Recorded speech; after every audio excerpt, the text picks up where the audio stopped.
മറ്റൊരു കാരണം എന്ന് പറയുന്നത് ഇപ്പോൾ കഴുത്തിലൊരു എല്ല് തേയ്മാനം ഉണ്ടെങ്കിൽ ശരീരം എന്ത് ചെയ്യും? ആ കഴുത്ത് അധികം വർക്ക് ചെയ്യിക്കാതിരിക്കാനായിട്ട് അവിടെ നീര് വെപ്പിക്കും. ഇത് ഒരു തലനീരിറക്കമായിട്ട് നമുക്ക് വരാം. അതായത് അത്തരത്തിൽ ഡിസ്കിനോ എല്ലിനോ കംപ്ലൈന്റ് ഉള്ളവർ കഴുത്തിൽ നീരിറക്കം ഉണ്ടാവും. കഴുത്തിൽ നീര് ഓൾറെഡി ഉണ്ടാവും. എന്തുകൊണ്ട് അത് അധികം കൂടുതൽ വർക്ക് ചെയ്യാതിരിക്കാനായിട്ട് ശരീരം ചെയ്യുന്ന ഒരു സംവിധാനം, ഒരു ഡിഫൻസീവ് മെക്കാനിസം ആണെന്ന് പറയും. പിന്നെ എണ്ണയിൽ ഉപയോഗിക്കുന്ന ചെടികൾ അത് ഉഷ്ണവീര്യമാണോ ശീതവീര്യമാണോ നോക്കണം. അതായത് ചൂടുള്ള ശരീരപ്രകൃതിക്കാർ ശീതവീര്യമായിട്ടുള്ള മരുന്നുകൾ കൊണ്ടായിരിക്കണം നമ്മൾ എണ്ണ കാച്ചേണ്ടത്. അതേസമയം തണുത്ത ശരീരപ്രകൃതിക്കാർ കഫപ്രകൃതിക്കാരെന്നൊക്കെ പറയും, അവർ ഉഷ്ണവീര്യം ഉള്ള മരുന്നുകൾ കൊണ്ടായിരിക്കണം എണ്ണ കാച്ചേണ്ടത്. ഇന്ന് പലരും വലിയൊരു പ്രശ്നമാണ് തലനീരിറക്കം ഉണ്ടാവുക, അല്ലെങ്കിൽ കഴുത്തുവേദന ഉണ്ടാവുക, തലനീരിറക്കം കൊണ്ട് ശരീരം മുഴുവൻ വേദനിക്കുക എന്നൊക്കെ പറയുന്നത്. എന്തുകൊണ്ടാണ് ഈ ഒരു തലനീരിറക്കം ഉണ്ടാകുന്നത്? അതിൻ്റെ വിവിധ കാരണങ്ങൾ, ഒരാൾക്കുള്ള കാരണമല്ല മറ്റൊരാൾക്കുണ്ടാകുന്നത്. നാം ഇതിന് ഈ ഒരു സമയത്ത് ഈ ഒരു എപ്പിസോഡിൽ അതിനെക്കുറിച്ചാണ് ചിന്തിക്കുന്നത്. ഞാൻ ഡോക്ടർ അനുമോദ് കാക്കശ്ശേരി, മരിയൻ ആയുർവേദ, തൃശ്ശൂർ.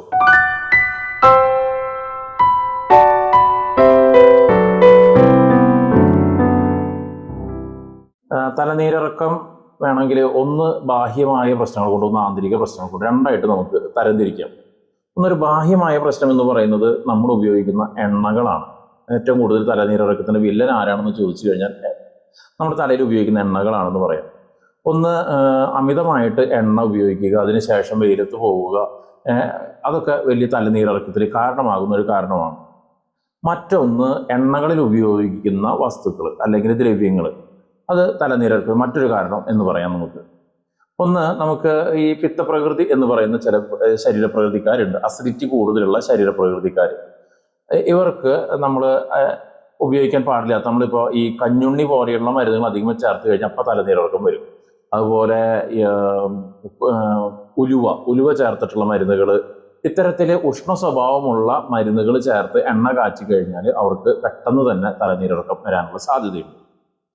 അതുപോലെ തന്നെ മറ്റൊരു കാരണം എന്ന് പറയുന്നത്, ഇപ്പോൾ കഴുത്തിലൊരു എല്ല് തേയ്മാനം ഉണ്ടെങ്കിൽ ശരീരം എന്ത് ചെയ്യും? ആ കഴുത്ത് അധികം വർക്ക് ചെയ്യിക്കാതിരിക്കാനായിട്ട് അവിടെ നീര് വെപ്പിക്കും. ഇത് ഒരു തലനീരിറക്കമായിട്ട് നമുക്ക് വരാം. അതായത് അത്തരത്തിൽ ഡിസ്കിനോ എല്ലിനോ കംപ്ലൈന്റ് ഉള്ളവർ കഴുത്തിൽ നീരിറക്കം ഉണ്ടാവും. കഴുത്തിൽ നീര് ഓൾറെഡി ഉണ്ടാവും. എന്തുകൊണ്ട് അത് അധികം കൂടുതൽ വർക്ക് ചെയ്യാതിരിക്കാനായിട്ട് ശരീരം ചെയ്യുന്ന ഒരു സംവിധാനം, ഒരു ഡിഫൻസീവ് മെക്കാനിസം ആണെന്ന് പറയും. അത്തരത്തിൽ നീരുള്ളവർ കുറച്ച് എണ്ണയും കൂടി തേച്ച് കഴിഞ്ഞ് പെട്ടെന്ന് തല അനക്കാൻ പറ്റാത്ത രീതിയിലേക്ക് മാറും. മറ്റൊരു കൂട്ടർ, പലർക്കും നമ്മൾ ഭാരം പൊക്കുക അല്ലെങ്കിൽ എന്തെങ്കിലും നമ്മൾ ചെയ്ത് പരിചയമില്ലാത്ത ഏതെങ്കിലുമൊക്കെ ജോലികൾ ചെയ്യുമ്പോൾ മസിൽ അതിൻ്റെ അലൈൻമെൻറ്റ് തെറ്റും. മസിൽ അലൈൻമെൻറ്റ് തെറ്റി കഴിഞ്ഞ് കഴിഞ്ഞാൽ അവിടെ അത് കൂടുതൽ വർക്ക് ചെയ്യാതിരിക്കാനായിട്ട് ശരീരം തന്നെ അവിടെ നീര് വെപ്പിക്കും. അപ്പോൾ ഇതും നമുക്ക് ഒരു വെയിലുദിക്കുമ്പോഴോ അല്ലെങ്കിൽ എന്തെങ്കിലും എണ്ണ ഉപയോഗിക്കുമ്പോഴോ ഒക്കെ അത് അവിടെ നീര് വയ്ക്കും, തലനീരിറക്കത്തിന് കാരണമായിട്ട് തീരാം. മറ്റൊരു രീതിയിൽ തലനീരിറക്കം വരുന്നതിൻ്റെ ഒരു കാരണം എന്ന് പറഞ്ഞു കഴിഞ്ഞാൽ, ഇപ്പോൾ നമ്മളൊരു ഇൻഡൈജഷൻ ഉണ്ടാക്കുക, അതായത് നമ്മൾ അമിതമായിട്ട് നട്ട്സ് കഴിക്കുക അല്ലെങ്കിൽ ബിരിയാണി കഴിക്കുക. ഇനി അമിതമായിട്ട് കഴിക്കണം എന്നൊന്നുമില്ല, നമ്മൾ കഴിച്ച ഭക്ഷണം ദഹിക്കാത്ത വ്യക്തിയുണ്ട്, എന്ത് കഴിച്ചാലും ദഹിക്കാതെ ഗ്യാസ് വരുന്നവരുണ്ട്. ഇവർക്കെല്ലാം ഈ ഭക്ഷണം ദഹിക്കാതെ ഇത് നമ്മുടെ തലയിലുള്ള സൈനസുകളിൽ ഒക്കെ ഈ മസിലുകളുടെ ഉള്ളുകളിലൊക്കെ കഫമായിട്ട് വന്ന് നിറയും. ഇത് വെയിലുദിക്കുമ്പോഴൊക്കെ വലിയ വേദനയ്ക്ക് നീരിറക്കത്തിന് കാരണമായിട്ട് മാറും. ഇത്തരം വ്യക്തികൾ തല കുളിച്ചാൽ മതി, അപ്പോൾ തുമ്മലും അല്ലെങ്കിൽ ചുമയും അല്ലെങ്കിൽ അല്ലെങ്കിൽ കഴുത്തുവേദനയൊക്കെ ആരംഭിക്കും. അപ്പോൾ ഇൻഡൈജഷൻ എന്ന് പറയുന്ന ഒരു കാരണവും ഇത് തലനീരിറക്കത്തിന് കാരണമായിട്ട് വരുന്നുണ്ട്. അതുപോലെ തന്നെ ചിലവർക്ക് അസിഡിറ്റി ഉള്ളവരുണ്ട്. ഈ അസിഡിറ്റി ഉള്ളവർ പെട്ടെന്ന് അവർ വെയിലത്ത് പോവുക, തല എണ്ണ തേച്ച് കുളിക്കണം എന്നൊന്നുമില്ല, വെറുതെ വെയിലത്ത് പോയാൽ തന്നെ ഇവർക്ക് ആ ഒരു അസിഡിറ്റിയും ഈ വെയിലും കൂടി വരുമ്പോൾ അപ്പോൾ തലയിലേക്ക് ഒരു ഇൻഫ്ലമേറ്ററി ചേഞ്ചസ് വരികയും അതൊരു തലവേദനയിലേക്കോ കഴുത്തുവേദനയിലേക്കോ ഒക്കെ മാറുന്നതാണ്.